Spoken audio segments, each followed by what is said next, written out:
नुकत्याच पार पडलेल्या श्रीगोंदा बाजार समिती निवडणुकीत नागवडे जगताप गटाला वर्चस्व मिळालंय।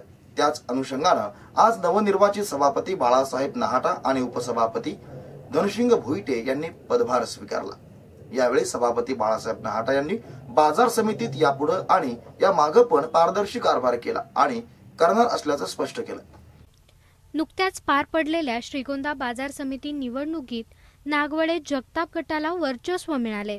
याच अनुषंगाने आज नवनिर्वाचित सभापती बाळासाहेब नहाटा आणि उपसभापती धनसिंग भोईटे यांनी पदभार स्वीकारला। यावेळी सभापती बाळासाहेब नहाटा यांनी बाजार समिती यापुढे आणि या मागे पण पारदर्शी कारभार केला आणि करणारे असे सांगितले। या निवडणुकीत मला पराभूत करण्यासाठी विरोधकांनी माझ्यावर खोटे आरोप केले, अनेक वेळा माझ्या बाबतीत अपप्रचार केला, पण मतदारांनी माझे मागील काम पाहून मला पुन्हा एकदा काम करण्याची संधी दिली। त्याचबरोबर राजेंद्र नलावडे, कुंडलिकराव जगताप, शिवाजीराव नागवडे, आमदार राहुल जगताप आणि अण्णासाहेब शेलार यांच्या सहकार्याने मी पुन्हा सभापती झालो। तसेच उपसभापती भोईटे यांनी येणाऱ्या काळात बाजार समितीचा कारभार सुस्पष्ट आणि पारदर्शी करणार असल्याचे स्पष्ट केले।